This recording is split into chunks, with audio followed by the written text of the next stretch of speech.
Alright guys, TacticalRab back again today. Have been enjoying your day so far, and with the CDL 2021 season fast approaching, one of the big topics which has come up these last few days is which team might be the most upgraded of their CDL 2020 roster. Of course, it's gone from 5v5 back to 4 versus 4, one of the craziest roster mania periods we've probably ever had in Call of Duty. But in your opinion, which team do you think is the most upgraded compared to their former self, and which team do you think is going to be the dark horse of the season as a result? Intrigued to get your thoughts in the comment section below. Lucky if you guys enjoyed the video. Subscribe if you are new, as always, I'd greatly appreciate it. It really helps out the channel. Thank you very much indeed for doing that. This then was the season standings for the 2020 season. Atlanta FaZe, Dallas Empire, Florida Mutineers, Huntsman, Subliners, Royal Ravens, Ultra, Rocker, OpTic, Los Angeles, Paris Legion, Seattle Surge, and the Los Angeles Guerrillas down here at the bottom. So certainly a lot of these teams, FaZe, Empire, and Huntsman, we would have expected to be up there at the start of the season. A few of these teams would have expected to be middle of the pack, but OGLA, I think a lot of people were expecting to be much better than they were. I think Seattle Surge were expected to be kind of middle of the pack. These guys were, of course, absolutely tragic. So there's two ways you can really look at this whole most improved team. You can either look at it based on a most improved from their placing last season, like Seattle Surge would have a difficult time getting worse, right? But also you can look at it from the perspective of, okay, what was your previous roster? What is your new roster? And is that upgraded on paper, regardless of exactly how they did last season and how they might do this season? But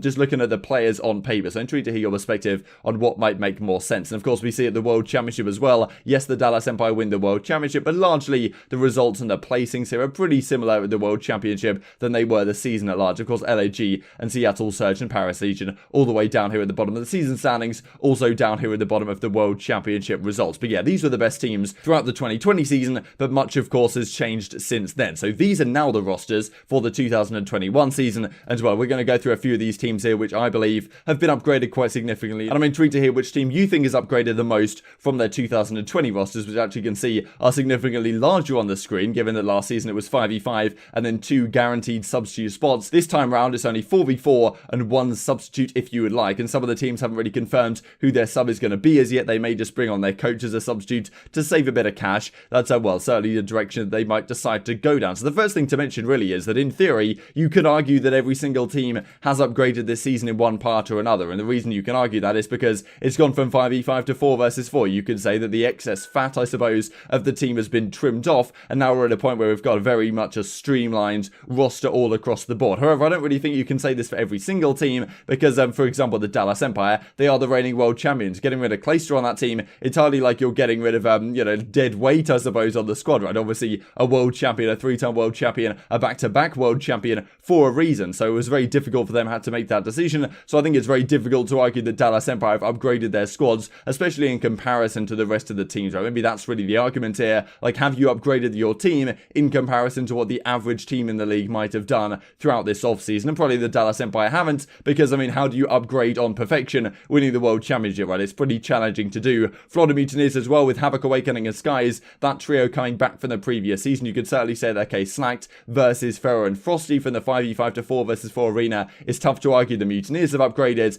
Yeah, similar thing really for the Royal Ravens. On paper, maybe their teamwork and stuff has upgraded, but in terms of firepower and their 4th at the World Championship results, difficult to say that Royal Ravens have got significantly better. Similar thing you can really argue with the Los Angeles Guerrillas. I mean, then again, most people right now seem to be expecting this team to struggle going into the new season, but I mean, last season they also struggled, so maybe they will upgrade on paper slightly, but as well, still difficult to say, because Nameless and Pac-Man, for example, both had these guys in the lowest possible tier of their power rankings, which I will get to at some point in the coming weeks. We'll do a pre-season power rankings, maybe when we get to see a little bit more of these teams playing scrims, maybe some of these online S&D or even respawn tourneys, some of these guys actually, some of the full rosters playing before the season does launch. But then we get into teams like Los Angeles Thieves, and from then on really, there is an argument to say that these teams did upgrade significantly off last season. So let's start really with Atlanta FaZe, because this is pretty scary, right? The fact that, well, the best team in terms of season standings last season then comes into this season, and you could argue their team has got even better, right? They get rid of Major Maydeck, they get rid of Priester, the two guys who I suppose were the most expendable on the squad, if any, given that Simperbeezy and Celium, like, where are those guys going to go for the next several years on Atlanta FaZe?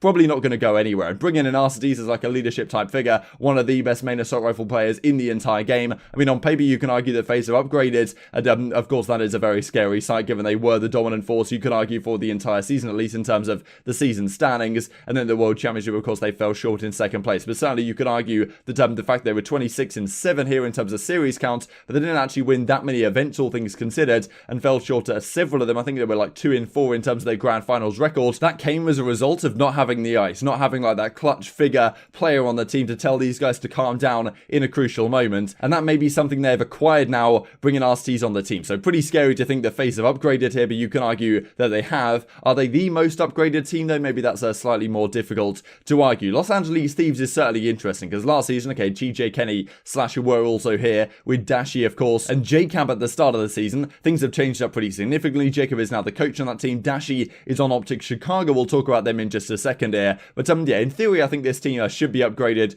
quite significantly off last season. They was, I mean, obviously going into last season, we expected OpTic Gaming Los Angeles to be pretty damn good. It didn't work out like that, but I imagine the way it is now, I'm certainly expecting this team to place a lot higher consistently than last year's team did for a number of reasons. Does that mean they're the most upgraded just because they're going to place high, maybe because of the internet stuff, and also they actually maybe want to play for this organization, and Temp certainly has something to prove, I think, here, and TJ as well, after having a difficult Modern Warfare season. So on paper, their roster is probably slightly better than last season's, but their placings, I think, this season are probably going to be significantly better. It would be difficult to be worse, quite honestly, than what OpTic Gaming Los Angeles were doing last season. Does that mean they're super upgraded? Not necessarily there. Maybe you could just look at the core roster and see how that has evolved from season to season. And one team that certainly has, you could argue, upgraded in that respect is the Minnesota Rocket. I think Minnesota, in terms of what they did in the offseason, might be one of the most impressive, if not the most impressive roster overall. It's like a biggest upgrade,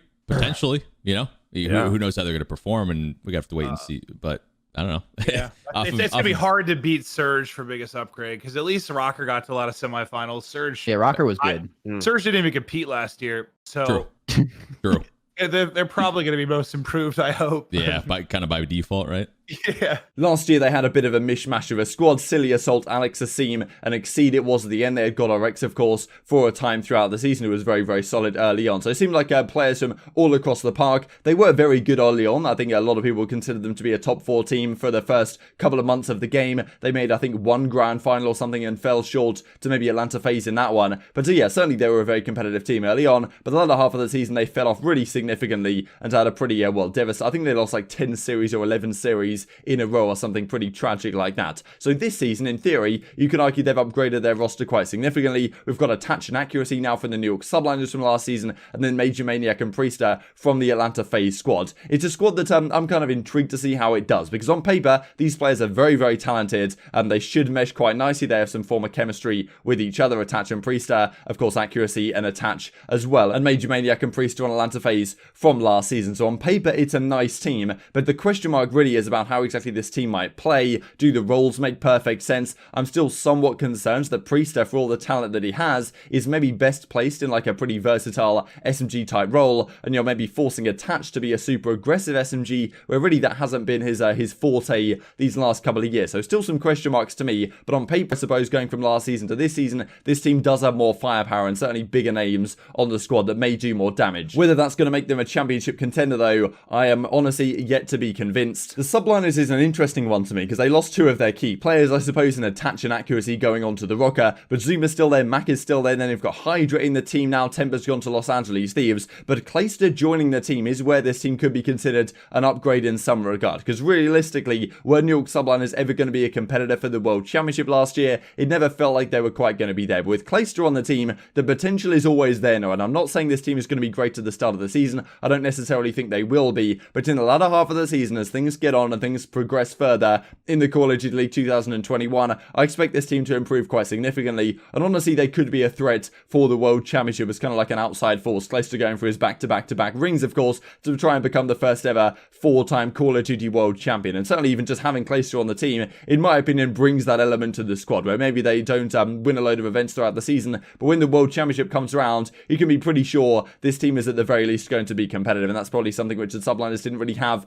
last season. Chicago is pretty interesting, because looking at last season's team of Scump, Formal, Envoy, and then we had at the time Arcites and Brasini towards the end of the title. Gunless, of course, was in the team early on, but Arcites, of course, losing him is a pretty big loss. But in terms of bringing a Slayer into the team in Dashy, if this team clicks as it kind of did at the early part of Call of Duty Black Ops 4, then, well, this squad could be absolutely deadly. So probably in terms of pure firepower and, well, the average performance expected from each individual player on the team, it doesn't get too much better than bringing Dashy into the squad. So certainly you could argue argue that from a pure gun skill perspective, this team has been upgraded. You also could talk about the Paris Legion, right, rumored to be Scrap's classic Fire and Aqua, as I've pointed out right here. And well, last season they didn't exactly have the best squad. They had a mix of Australian talent. Kismet was in the team, Zed was on the squad as well, so it's a bit of a mishmash, quite honestly. And well, this season, Scrap's classic Fire and Aqua, it also seems like a bit of a mishmash once again, right? But you know, you could say that this team might be better than last season's teams. I think in terms of the power rankings, Pac-Man had them like in his C tier or something, so expecting them to maybe be like a top 8 team, possibly in the world, which is probably better than they would have been last season. But are they going to be top 8? I mean, it's difficult to say. There's so many talented teams out there right now. The other one for me, which I think would be my answer here, is the Seattle Surge, right? Because last season, we go into that season, we're looking at Karma, we're looking at Enable, we're looking at Slacked on the team in addition to Octane and Apathy. And on paper, a lot of people thought that team was pretty good. At the time the video I did it, I described them as mediocre, which I thought was fair at the time. They obviously ended up being significantly worse than mediocre, but it was difficult to predict that that would have been the case. But really going into the season with Karma, Enable and Slacked, all the three of having which pretty much played the same role for the last several years of their career, it frankly was never really going to work. And well, as Seattle Surge do right here, they now have Octane on the team, Gunless on the team, two of them. If those guys click, and Looney might help out in that regard, you can argue that is the deadliest AR flex combo in the entire game. Then it really is all on Pristini to be like this super effective SMG Slayer role, and Looney to try and fill the gaps and do what is necessary in that role as well. But on paper, I think that this team is probably significantly upgraded off last season in terms of just raw firepower and also where I expect them to perform. Because last season, I mean, they were pretty much the worst team in the league with the exception of the Los Angeles Guerrillas. This season, I think a lot of people are saying they should be better. Some people saying they're about a top 6 team maybe in scrims or something like that. At least they were a while ago. Maybe that's not the case anymore. But well, certainly going into the season, I think the Seattle are going to be significantly improved. Whether they're going to be winning championships and stuff, I doubt that is the case. And just to mention Ultra very quick, I think you can kind of bundle them in with some of the other rosters we talked about, like Mutineers and the Dallas Empire, where realistically they haven't really got rid of anyone. They got rid of Classic, and you can argue is getting rid of Classic actually the best decision you could have made on this squad. So I hardly think these guys have upgraded. But I'm intrigued to hear your thoughts in the comment section below. I hope you guys enjoyed the video. If you did enjoy it, I'd greatly appreciate a like on the video. Really helps out the YouTube algorithm to know you enjoyed this content. Other people like you may enjoy this content as well, and upgrade the competitive Call of Duty community. Thank you for watching as always. Take care, and I will see you next time.